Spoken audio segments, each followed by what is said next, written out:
Hello guys, Coffee here, and in today's video I will be sharing the best ways to prepare for the upcoming update in Anime Vanguards.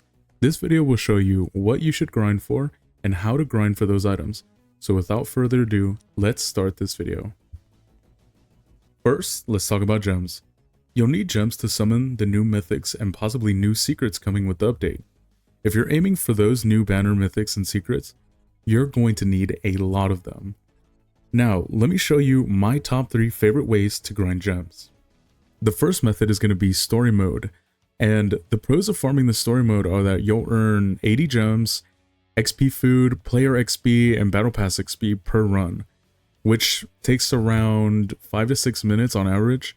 It's also super easy to set up your tiny task macro to AFK while you're at school, work, or sleeping. The only con about farming stories is that it is the least efficient method, so if you're solely focused on farming gems and want the most amount of gems possible, this is not the best method. Infinite mode. The pros of farming infinite mode are that you'll earn between 260 to 320 gems for every 20 waves, which takes around 12 to 13 minutes to complete. The macro for this is also pretty easy. However, the downsides of infinite mode are that you won't get any player XP, you won't gain any XP foods, and that the runs do take a little bit longer compared to story mode or the next method. Method 3, Paragon. If your character isn't bugged and you're getting rewards from Paragon in Nightmare mode, I highly recommend this method. The pros are that once you reach 25 levels in Paragon, you'll earn gems exponentially. For every level completed, you will get a 10 gem bonus, and this keeps adding up until you can't complete the levels anymore. You'll also gain player XP, battle pass XP, unit takedowns for stat rerolls, and XP foods. Paragon is 100% worth it if you can run it solo or with friends. The only con about Paragon is that you are going to have a harder time tiny tasking or using a macro because of the you have to pick the modifiers at the beginning, and you might get the modifiers, or your tiny task might pick the wrong modifiers that would make your run impossible to finish. So the second thing that you're going to need going into the new update is going to be evolution items. So you are going to need these green essence stones, blue essence stones, purple essence stones, all these stones in order to be able to evolve the new mythics or secrets that you get. Now, if you have a ton of the green essence stones, you can come over here to the crafting, and let's say you need a yellow essence stone to evolve one of the new characters. You can simply just go in here. It'll cost you 500 gold to make one, and it'll also take 3 of the green essence stones. Now, you may be wondering, how do you get those green essence stones? Well, the way that you can get these green essence stones are from doing the daily challenges over here.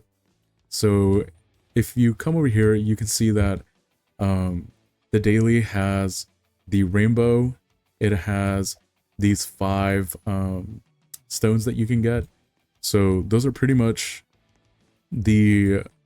one of the 2 ways. If you come over here to the play and you load into any of the legend stages, you can farm them endlessly. So as you can see here, any of the legend stages, Act 1, Act 2, Act 3, you're always going to have a 100% chance to get 1 minimum, but you have a chance to get 2 or 3.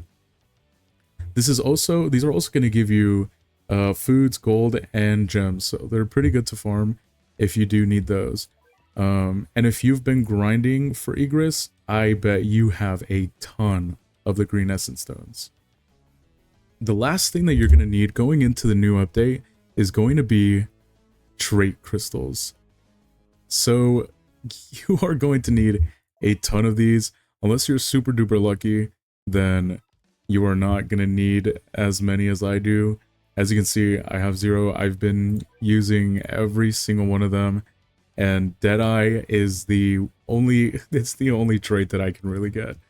So now you may be asking yourself, how do you farm these? How do you farm these? sadly, these are kind of hard to come by. Usually the half hourly challenge has some that you can do. The daily always has 2, and as well as your free to play methods such as your battle pass that you get free. It has tons of trait rerolls if you haven't claimed those already. There are codes that you can redeem for trait rerolls, gold, gems, and these stat chips. If you haven't completed your paragons, make sure you go ahead and do those because they give you quite a bit of trait rerolls as well as gems. I'm not sure how many you get from completing the Nightmare Paragon, but I believe it's somewhere between 18 to 20 trait rerolls and about 2,000 to 2,500 gems for completion of the Nightmare, and you have to get all the way from level 1 to 25. The next way to get these trait rerolls are from leveling up.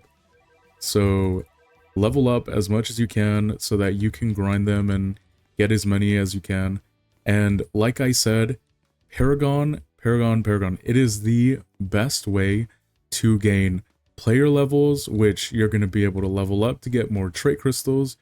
You're going to get battle pass XP from doing Paragon. That is going to level it up for you and unlock the trait reroll crystals. Paragon is just the best farming method to get and prepare yourself for the new update.